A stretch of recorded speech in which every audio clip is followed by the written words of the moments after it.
नमस्कार दोस्तों, मैं आप सबका दोस्त पुनीत कुमार ओझा। दोस्तों, आज मैं एक बहुत ही महत्वपूर्ण विषय पर आप सबसे अपने विचार साझा करने जा रहा हूं और आप सबको बहुत ही डिटेल में इसकी जानकारी देने जा रहा हूं। उम्मीद करता हूं कि आप सबके लिए जानकारी काफ़ी फ़ायदेमंद होगी। दोस्तों, आज हम बात करेंगे CUET की। दोस्तों, जैसा कि आप सबने UGC द्वारा जारी नई सूचना के बारे में सुना होगा कि 2022-23 सत्र से यानी कि इसी साल से एक CUET आयोजित की जाएगी, यानी कि कॉमन यूनिवर्सिटी एंट्रेंस टेस्ट। दोस्तों, ये बहुत ही मैं अच्छी पहल मानता हूँ, बहुत ही रिवोल्यूशनरी स्टेप मानता हूँ UGC की तरफ से। तो UGC जितने भी एक इंडिया में एंट्रेंस होते हैं उसके लिए एक संस्था बनी है NTA, national testing agency.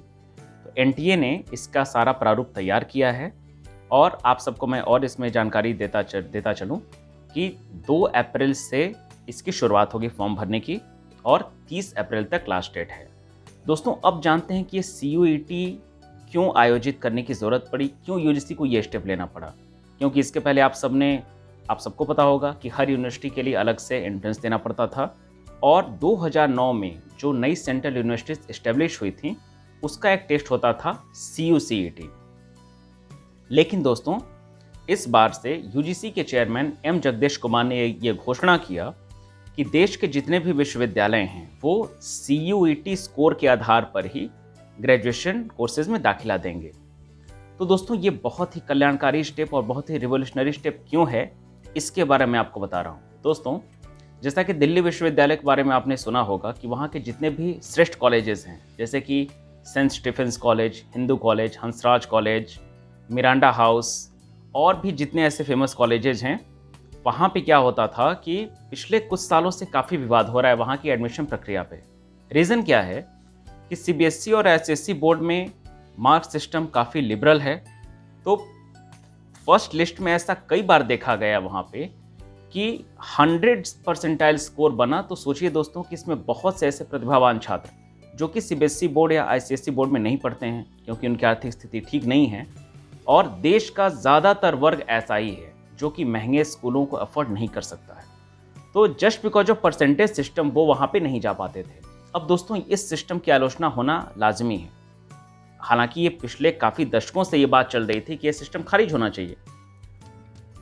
DU के अलावा JNU, BHU, AMU, जामिया ऐसे बहुत सारी यूनिवर्सिटीज़ में अपना एंट्रेंस होता था, जो कि बहुत अच्छी बात है। इसीलिए आप देखेंगे कि BHU, JNU सरीखे और AMU सरीखे आपको इंस्टीट्यूशंस में काफ़ी सारे ऐसे बच्चे दिख जाएंगे जिनकी आर्थिक स्थिति बहुत अच्छी नहीं है। लेकिन ये चीज़ ठीक उलट थी दिल्ली यूनिवर्सिटी के जो श्रेष्ठ कॉलेजेस हैं। तो जाहिर सी बात है दोस्तों, ये एक बहुत ही अच्छा स्टेप है और मैं इसकी सराहना करता हूँ। दूसरी सबसे महत्वपूर्ण बात कि अब क्लास 12th के परसेंटेज का कोई खास अर्थ नहीं रहेगा। ये एक बहुत अच्छी बात है। दोस्तों, परसेंटेज के आधार पर कभी भी किसी का टैलेंट नहीं नापा जा सकता, और जहाँ पे अब तक ये मापा जा रहा था परसेंटेज के आधार पे, वो बिल्कुल गलत चीज़ था, जो कि मैं बहुत सराहना करता हूँ कि एटलीस्ट अब DU के बेस्ट कॉलेजेस में हर प्रकार के विद्यार्थी जा पाएंगे अपनी टैलेंट की बदौलत CUET स्कोर के आधार पे। अब दोस्तों, तीसरी महत्वपूर्ण बात इसके थ्रू ये है कि इसमें 13 भाषाओं में इस एंट्रेंस को कराया जाएगा और काफ़ी सारी जानकारियाँ हैं, लेकिन मुख्य तौर पर मैंने आपको 2-3 चीज़ें बताई। यानी कि दोस्तों, ये भी एक बहुत अच्छी बात है, यानी कि जो विद्यार्थी जानकारी होने के बाद भी, हो सकता है कि बहुत सारे ग्रामीण परिवेश के विद्यार्थी हैं जिनको कि बहुत अच्छी जानकारी है लेकिन उनकी इंग्लिश अच्छी नहीं है, तो आप सब बिल्कुल ना घबराएं। अब 13 भाषाओं में ये चीज़ है, यानी कि कई क्षेत्रीय भाषाएं भी शामिल हैं, तो बहुत अच्छी बात है ये। और सबसे बड़ी बात कि CUET स्कोर को आधार बना के जो भी एडमिशन होगा, यानी कि जितना आप स्कोर अचीव करेंगे उसके आधार पर आपको जो भी टॉप मोस्ट इंस्टीट्यूशंस हैं, धीरे धीरे सबसे पहले ये यूनिवर्सिटी, उसके बाद ये यूनिवर्सिटी, ऐसे करके धीरे धीरे जो है आप उस स्कोर के आधार पर एडमिशन पाएंगे। यानी कि सबसे अच्छी बात यह है कि अब सबको मौका बराबर मिलेगा। दोस्तों, बहुत सारे लोगों के तमाम कन्फ्यूजन भी इसके बारे में है कि अब अगर ऐसा हुआ तो फिर और सारे सिस्टम्स क्या होंगे। बाकी जितने भी सारे एडमिशन के प्रोसेस हैं, जो सुविधाएँ, जो सिस्टम्स का लाभ मिलता आ रहा है, वो सब कुछ बदस्तूर जारी रहेगा, पूरी तरीके से कंटिन्यू रहेगा। फ़र्क ये है कि अब जो एंट्रेंस के लिए दोस्तों भारी भरकम खर्च करना पड़ता था, हर यूनिवर्सिटीज़ के फॉर्म भरने में हज़ारों हज़ार खर्च करने पड़ते थे। सिर्फ फॉर्म भरने तक की जिम्मेदारी नहीं है, फॉर्म भरने के बाद आपका जहाँ भी एंट्रेंस का सेंटर पड़ता वहाँ पे जाना पड़ता था। एडमिशन हुआ नहीं हुआ वो तो बाद की बात है, लेकिन इतने सारे खर्चे करने पड़ते थे। तो दोस्तों इन तमाम खर्चों से मुक्ति मिल गई, ये भी एक बहुत बड़ी बात है। और दोस्तों मैं मानता हूँ कि ये आधुनिक भारत की एक बहुत ही बेहतरीन शुरुआत है, और इस फैसले को निश्चित तौर पे भारत के इतिहास के लिए, खासतौर से शिक्षा की अगर हम बात करें तो उच्च शिक्षा के इतिहास में ये ज़रूर दर्ज होगा। तो दोस्तों बहुत बहुत मैं एम जगदीश कुमार जी का शुक्रगुजार हूँ कि उन लोगों ने ऐसा सोचा कि सबको मौका मिले।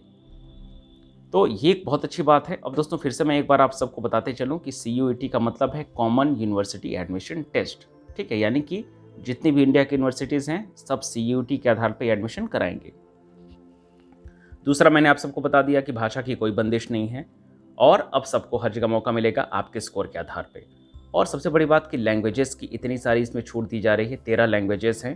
तो सिर्फ और सिर्फ अब एक चीज़ की कदर होगी, और वो होगा टैलेंट, जो कि बहुत बड़ी बात है। जाहिर तौर पे हर चीज़ की कुछ खामियां भी होते हैं, उनके बारे में भी किसी और वीडियो में हम लोग बात करेंगे, लेकिन मुझे ऐसा लगता है कि अगर इसमें बहुत सारी अच्छी चीज़ें हैं तो इसकी सराहना भी होना बनता है। मिलते हैं अगले वीडियो में इसी कड़ी में कुछ और बातों के साथ। तब तक के लिए अपना ख्याल रखिए, प्रसन्न रहिए। और 2 अप्रैल से फॉर्म भरे जा रहे हैं। जो भी नए विद्यार्थी जिनका कि यूनिवर्सिटी का दौर शुरू हो रहा है, जो स्कूल पास करके कॉलेज में जा रहे हैं, आप सबको मेरी तरफ से अग्रिम शुभकामनाएं। और आप सब वो पहले लकी लोग होंगे जिनको कि इस सिस्टम के थ्रू एडमिशन मिलेगा। तो इसी के साथ मैं अपनी वाणी को विराम देता हूँ। मिलते हैं किसी और वीडियो में। तब तक के लिए आप सब अपना बहुत ख्याल रखिएगा। पॉजिटिव रहिए, खुश रहिए, मेहनत करते रहिए। जय हिंद, जय भारत।